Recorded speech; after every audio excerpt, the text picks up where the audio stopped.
আসসালামু আলাইকুম রহমতুল্লাহি ওয়ারাকাতু।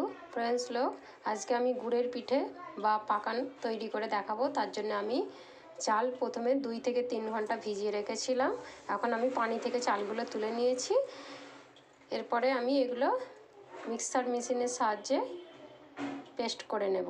তার জন্য আমি এখানে মিক্সারে নিয়েও নিয়েছি এবং এগুলোকে আমি পিষে নিচ্ছি।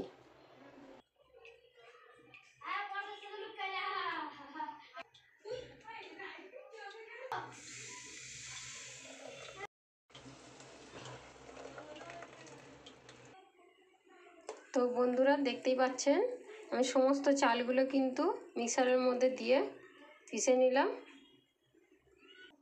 বন্ধুরা, যেহেতু আমি গুড়ের পিঠে বানাবো বলেছি, তাই এখানে আমি নিয়ে নিয়েছি গুড়ের পাটালি। এটাকে আমি গ্রাইন্ডারের সাহায্যে গ্রেড করে নেব।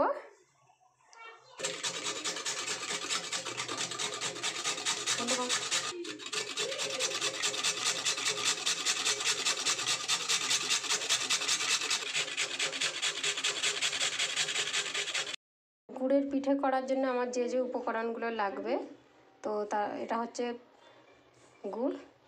এখানে চালের গুঁড়োটা যে করে নিলাম ওটা, আর লাগবে আমার সামান্য পরিমাণে ময়দা, আর এর মধ্যে দেবো এই যে মিঠা জিরা।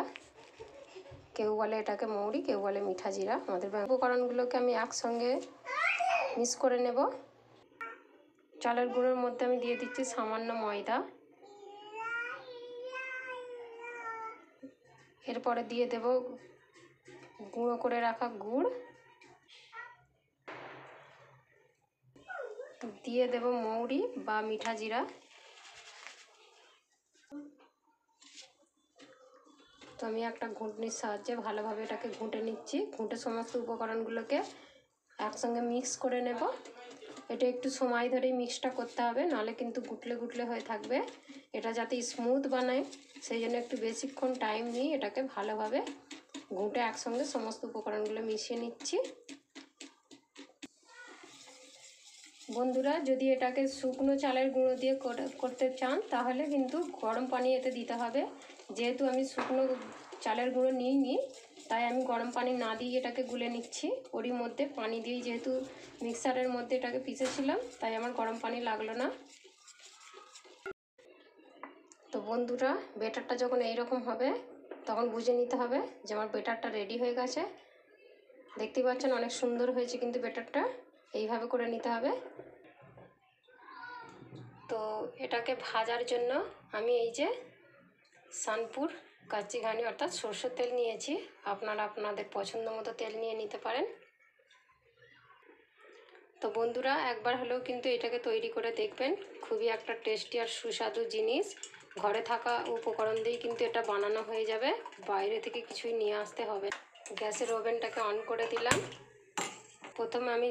প্রথমে আমি জোর দিয়ে তেলটাকে ভালোভাবে ফুটিয়ে নেব। তো বন্ধুরা, তেল ফুটে গেছে পুরোপুরিভাবে। এই বেটারটা নেওয়ার জন্য এরকম একটা ছোট্ট বাটি ইউজ করছি।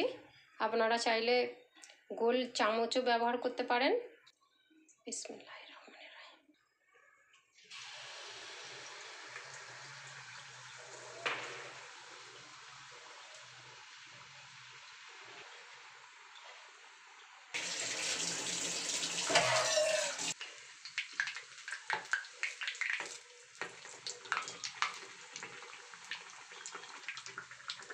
দেখেন বন্ধুরা, এটা কিন্তু খুব সুন্দরভাবে পাকানটা তুলে নিয়েছি।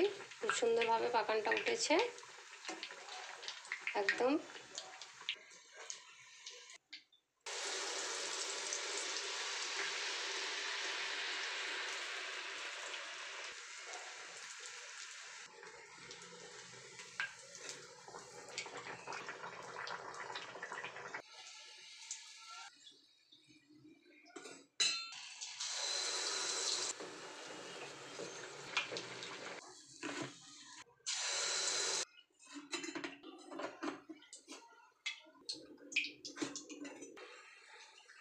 তো বন্ধুরা, আর একটা কথা বলি, এই পিঠেটা তৈরি করার জন্য কিন্তু এইরকম ছোট্ট লোহার কড়া হলে খুবই ভালো হবে এবং সুন্দরভাবে পিঠেটা ঘুরে ঘুরে ভাজা হবে।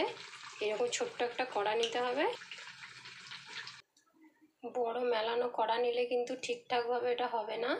কেন হবে না তার কারণ হচ্ছে এই দেখেন বন্ধুরা, তেলটা কমে গেছে তাই এটা ছিতরে যাচ্ছে। সেই জন্য বলছি যে ছোট কড়াইতে নিয়ে ভাজতে হবে, তাহলে কিন্তু জিনিসটা গোল হবে। আর তেলটাও নিতে হবে অনেকটা বেশি, যেহেতু আমার তেলটা কম হয়ে গেছে তাই এইরকমভাবে এটা মেলে যাচ্ছে। তেলটা যতটা বেশি হবে এবং ডুবো ডুবো থাকবে তবে কিন্তু পাকানটা ভাজাটা একদম সঠিক আর এবং গোল হবে, দেখতেও ভালো লাগবে। তো বন্ধুরা, আশা করছি প্রসেসটা বুঝতে পেরেছেন আমি কিভাবে বানালাম। একদম ঝটপট ঘরে থাকা চাল অর্থাৎ আতপ চাল গুনে নিলাম এবং অল্প সময়ের মধ্যে কিন্তু এতগুলো আমি গুড়ের পিঠে বা পাকান বানিয়ে ফেলেছি। আপনারাও চাইলে কিন্তু 10 থেকে 15 মিনিটের মধ্যে এই প্রসেসে করলে এটা বানিয়ে নিতে পারবেন। আর আমার রেসিপিটা যদি ভালো লেগে থাকে লাইক কমেন্ট শেয়ার করবেন। আর আমার চ্যানেলে যদি প্রথম হয়ে থাকেন তাহলে বন্ধুরা চ্যানেলটা কিন্তু সাবস্ক্রাইব করতে ভুলবেন না, যাতে করে নেক্সট ভিডিও আপলোড দিলে সবার আগে আপনার কাছে গিয়ে পৌঁছে যায়। তো আজ এ পর্যন্তই, আল্লাহ হাফেজ।